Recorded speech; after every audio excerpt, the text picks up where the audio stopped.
necessitamos de ferramentas, necessitamos de proteções, por causa dessa tendência que nós temos em nossos corações, de proteger primeiro a nós mesmos do que a verdade.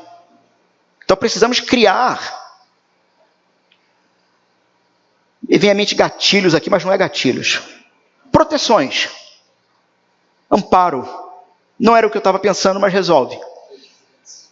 Oi? Não, aí você foi muito longe. Jurisprudência, isso nem passou pela minha cabeça. E eu não sei nem se tem a ver, mas tudo bem. A questão é que não se deveria nem inocentar o culpado e nem condenar o inocente. E além disso, olha o tamanho da situação. Se alguém fosse desmascarado diante dos juízes, então você mentiu diante do juiz, como uma testemunha falsa, você foi desmascarado, você iria receber a punição que coubesse ao acusado. Eu acho que ainda deveria ser assim. Infelizmente, não é exatamente assim, né? Talvez teríamos mais amarras aí. Então, por que tudo isso? O que está objetivamente em jogo aqui é a imagem de alguém. E aí nós percebemos como que a segunda tábua da lei, que tem uma relação agora horizontal de humanidade para com humanidade, ainda assim vai estar protegendo algo que é de Deus para o homem, a sua imagem. Temos aqui objetivamente em jogo a imagem de alguém. Nesse caso, a imagem do outro. A questão envolvida é um falso testemunho. Então, o que se encontra em jogo é a acusação de uma pessoa para com outra. E percebam então que esse mandamento, ele acaba sendo moralmente pior do que roubo. Pior do que roubo. Pastor, mentir, denigrir, apresentar um falso, é pior do que roubo? Sim, porque num roubo,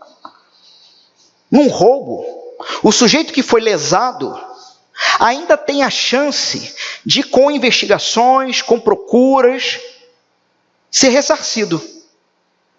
Numa mentira, não. E olha só esse tipo de situação. Nós lemos no domingo passado, Êxodo 22, se não me engano, que se um indivíduo roubar o boi de um outro indivíduo, e esse boi vir a ser abatido, ou não se acha mais o boi, o que roubou, ele deveria agora trabalhar para pagar 5 bois para quem foi roubado. Lei. Agora imagine você o seguinte.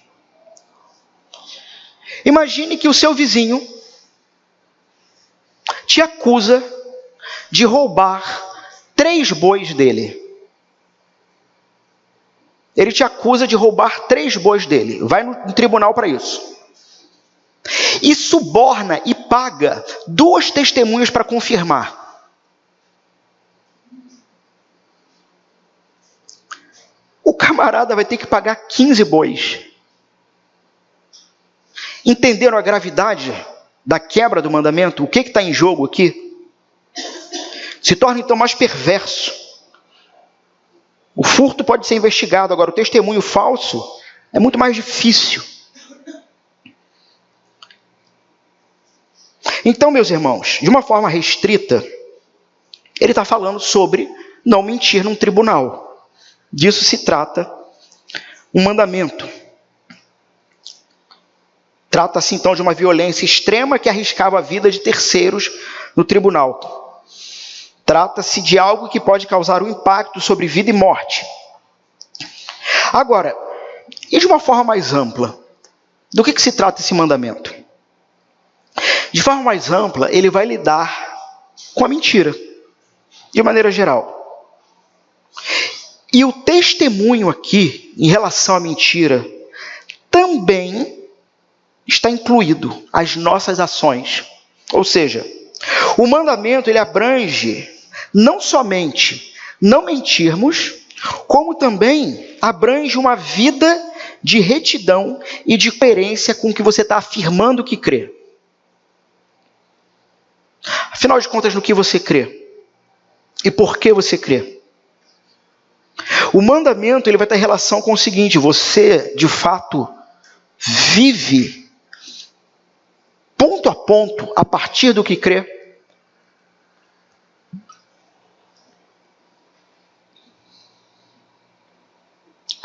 De que maneiras quebramos, então, hoje o 9º mandamento? Controvérsias teológicas, por exemplo, onde você pode criar um espantalho da oposição adversária para atacar. Sabe? Quando atacam a teologia reformada e o calvinismo, dizendo que os calvinistas são libertinos, porque como eles creem uma vez salvo, salvo para sempre, então eles também estão dizendo que podemos viver como quisermos. Quem afirma esse tipo de coisa é um mentiroso. Está criando um falso numa discussão teológica. Quando da mesma forma fazemos coisas parecidas com nossos irmãos arminianos. Sem um mínimo de estudo profundo da questão, nos metemos a julgar a fé e dizer, inclusive, se são ou não nossos irmãos.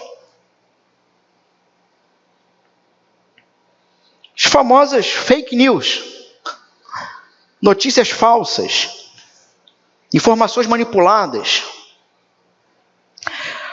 Olha, pode ser até que não, mas eu duvido que nos últimos 5 anos nenhum de vocês compartilhou uma mentira no WhatsApp. Do tipo, o filho do Lula comprou a Friboi. Ou coisas parecidas. Ou o inverso.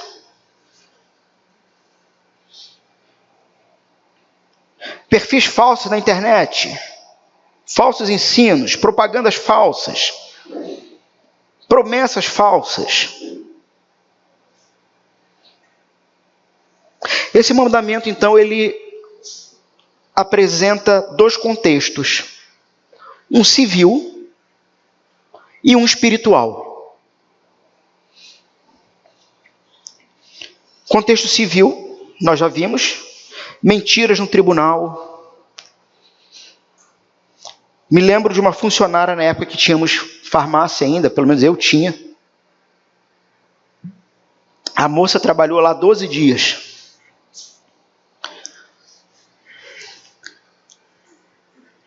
A função dela era caixa. E ela era tão competente como uma porta quebrada. E depois de 12 dias, olha, minha filha, está aqui sua saída, está dispensada. Alguns meses depois chega a carta do Justiça do Trabalho. 12 dias de trabalho, foi mandado embora sem receber uma explicação do motivo. E queria 30 mil reais.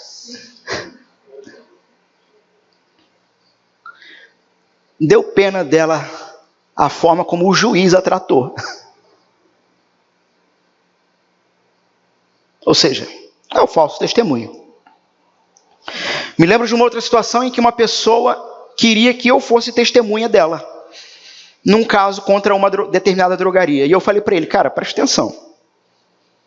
Melhor não me chamar. Porque eu não vou mentir. E dependendo do que eles me perguntarem, você vai perder. Não me chama. Ele ficou com medo, não me chamou. Nem sei que caso que deu aquilo. Mas também tem um contexto espiritual aqui, meus irmãos. Não podemos esquecer textos como Mateus 12. A boca fala do que está cheio o coração. Se da sua boca, dos seus lábios, o que saem são mentiras, são historietas, são contos para que você tenha algum tipo de vantagem, seja qual for essa vantagem, vantagem financeira, vantagem moral, Sabe, ser o queridinho da família, aí você aumenta a história. Não foi nem daquele jeito, mas você aumenta. A boca fala do que o coração está cheio. A boca do mentiroso é apenas a extrapolação de um coração mentiroso, corrupto, doente, apodrecido.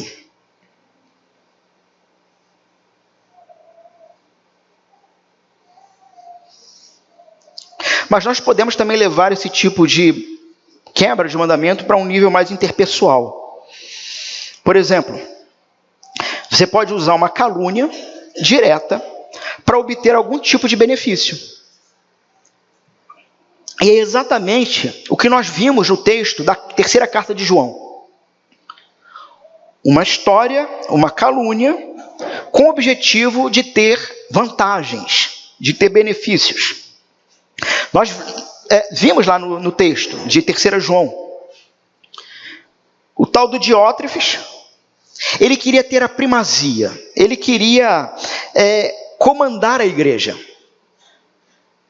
ele queria ditar as regras da igreja, ele queria que o seu ensino fosse, de fato, um ensino obedecido na igreja. Só que o problema é que tinha gente atrapalhando os planos dele. Quem? O apóstolo João e os enviados do apóstolo João. Ele nem recebia os caras, ele não recebia, e ainda proferia palavras de malícia contra João e contra os enviados. Diótrefes, então, é um líder na igreja, que ele quer exercer influência, para quê?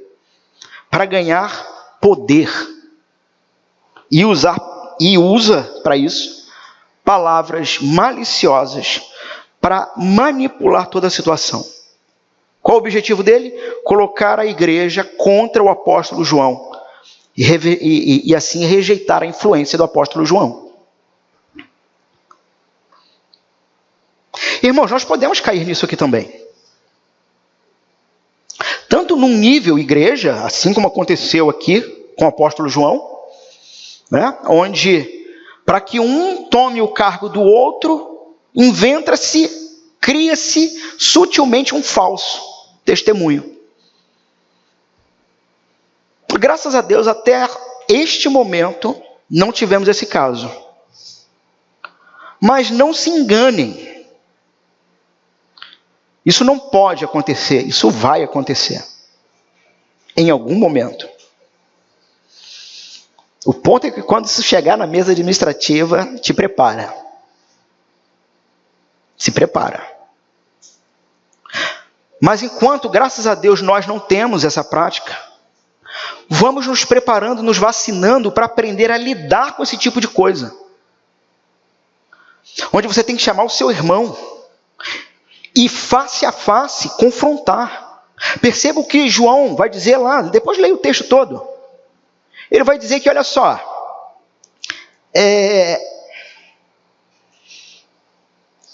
a gente tem um sujeito aí que está bagunçando toda a igreja. Mas a gente vai lá e vamos tirar isso a limpo. Percebam então que não é a questão de falar mal o problema. Porque João, ele está publicamente denunciando e com nome. Tem um tal de Diótrefes aí. Está mentindo, está sendo malicioso comigo e com os nossos irmãos. Avisa que eu estou indo aí. E quando chegar aí, a gente vai resolver isso. Então o problema em si não é falar mal. Porque num certo sentido, num certo nível, João está falando mal de Diótrefes. Mas ele está falando publicamente, está falando a verdade. Aquilo que você tem falado nos bastidores, nos corredores, você pode falar publicamente, face a face com quem precisa ouvir? Se não pode, ou se não tem coragem para isso, cale-se. Silencie.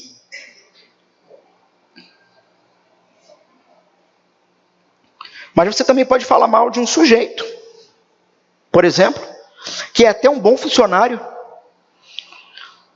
mas para ganhar o cargo dele na empresa, você cozinha ele. Você inventa a história dele. Você cria uma falsa situação que pode ter até algumas gotas de verdade. Que, aliás, a melhor mentira é aquela que tem verdade também. Mais difícil de você separar. Você pode fazer isso em relações familiares, sabe? Querer ser o queridinho da família. Você pode fazer isso tentando fechar um negócio. Criando historieta para ter alguma vantagem na negociata.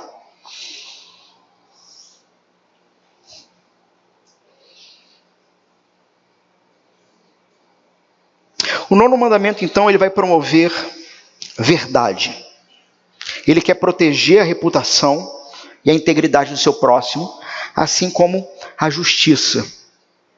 Então, meus irmãos, lembram que eu falei que a gente tem a tendência da segunda tábua da lei pensar assim, que é para o outro? Não minta para mim, não me roube. Mas Deus está falando com homens e mulheres que têm corações tendenciosos à vantagem. Meus irmãos, como é bom uma vantagem, não é?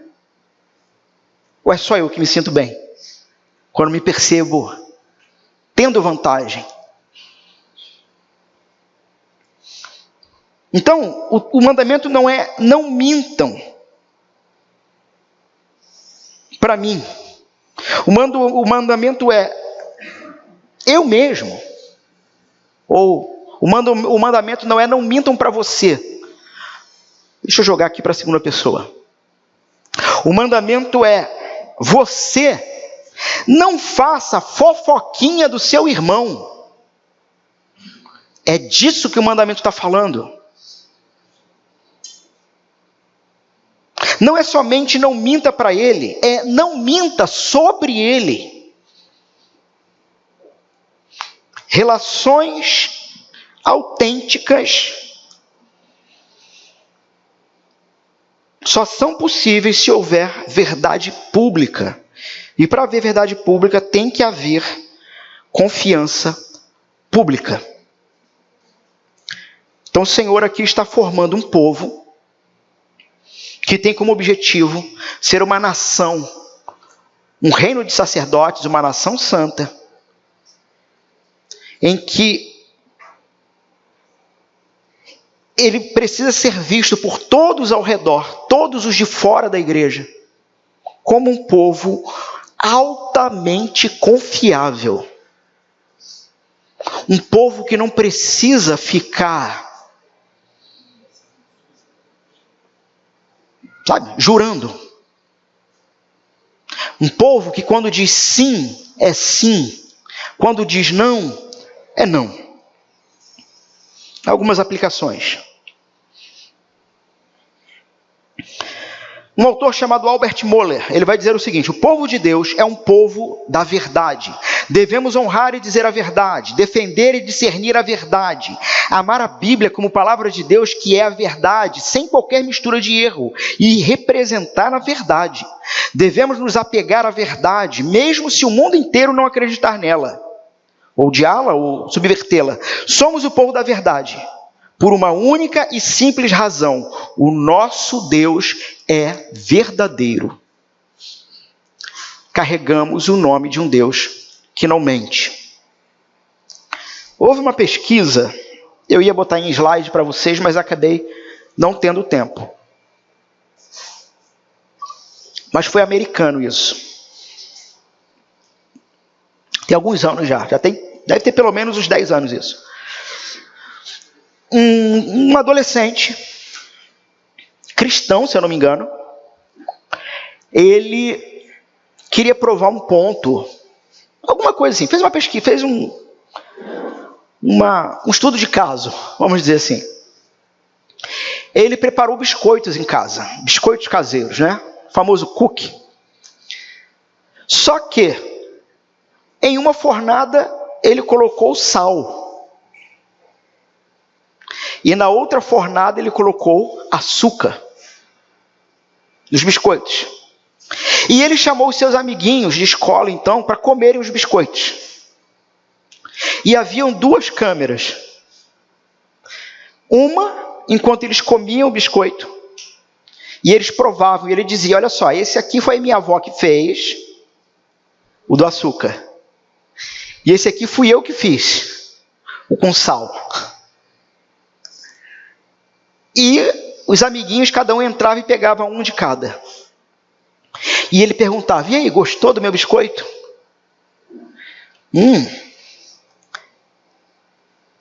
Tá uma delícia. Tem água? Dá uma água. Mas tá bom. Qual você gostou mais, o da minha avó ou o meu? Olha, os 2 estão iguais. Mas o seu está até mais gostoso. Tem talento. Enfim. E do lado de fora da sala, sem eles saberem, havia uma outra câmera com microfone. E quando eles saíam e encontravam os outros amiguinhos lá fora, eles falavam a verdade. Nós somos seres que temos uma tendência fácil para mentir, porque não queremos nos comprometer com a verdade. O grande problema disso é que, não se comprometendo com a verdade, não nos comprometemos com Jesus Cristo. Porque se Ele é a verdade, não estamos comprometidos com, de fato, tudo que envolve essa verdade.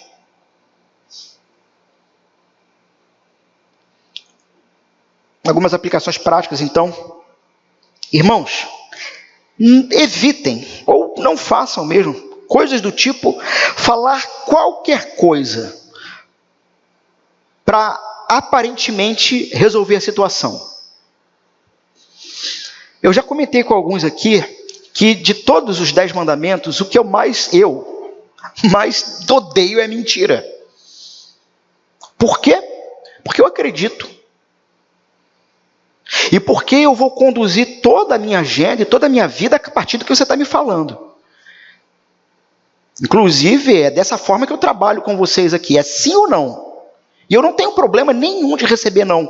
Eu não tenho problema nenhum de receber não. Mas também esteja pronto para receber o meu não. Esteja pronto para isso. Mas eu não tenho problemas com isso. Agora, se você disser sim, para mim, a gente vai trabalhar duro. E vai até as últimas consequências. Até que você diga, eu não aguento mais. Mas não pula do barco no meio do caminho. Tenha uma palavra e tenha coragem e força no Senhor, inclusive, para sustentar a sua palavra. Não fale qualquer coisa para ganhar tempo. Não fale qualquer coisa, até mesmo para ter alguma razão. Se você não sabe de algo, diga, não sei. E precisamos realmente desenvolver essa cultura. Sim e não. Uma aplicação aqui para os casados. Não dirás falso testemunho contra o teu próximo. A esposa de um homem é o seu próximo mais chegado. É o próximo. É uma só carne. Portanto, esse homem, deve ser escrupulosamente honesto com ela sempre. Sempre. Um homem e uma mulher deveriam ser capazes de conversar sobre qualquer coisa, não havendo o que esconder um do outro.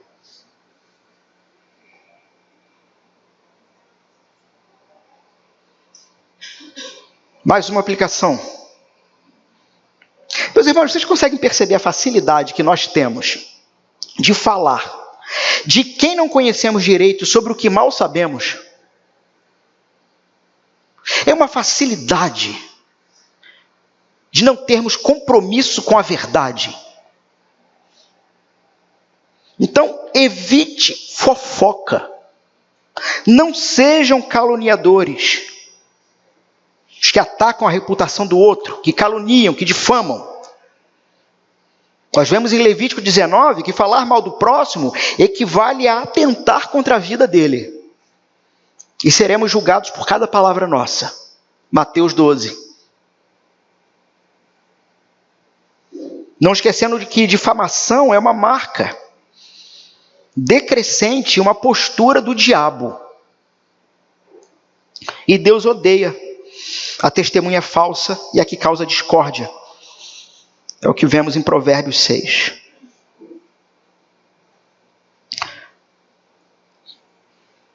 Por fim, meus irmãos, o 9º mandamento protege a verdade. Jesus é a verdade. Adão quebrou o 9º mandamento.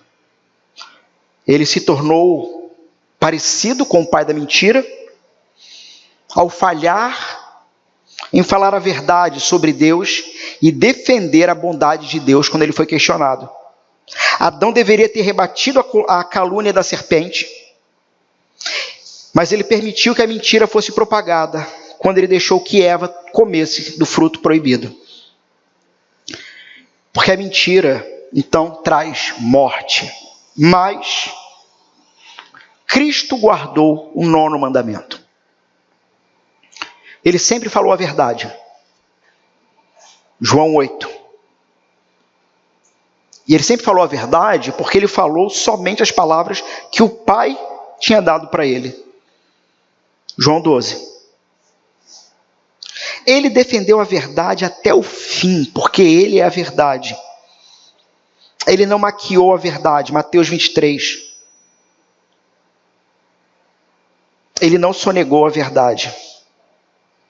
Jesus venceu a mentira pela verdade. Morreu para nos perdoar das nossas mentiras. Pastor, eu não gostaria mais de mentir, não gostaria mais de contar historinha.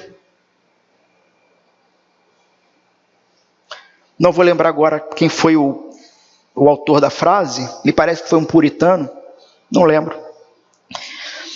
Creio que sim, ele vai dizer que aquele que se ajoelha diante do Senhor não se dobra a nenhum homem. Nós temos a tendência de mentir porque temos medo de como o outro vai reagir. Nós temos a tendência de ludibriar, de inventar historinha, de manipular, porque queremos ser amados, porque queremos ser acolhidos, porque não queremos ser rejeitados. Mas a verdade do Evangelho é que o Senhor Jesus nos libertou exatamente para termos amor, aceitação e dignidade nele, não precisando se render ao pecado para ser aceito por mais ninguém. Vamos orar? Vamos fechar nossos olhos.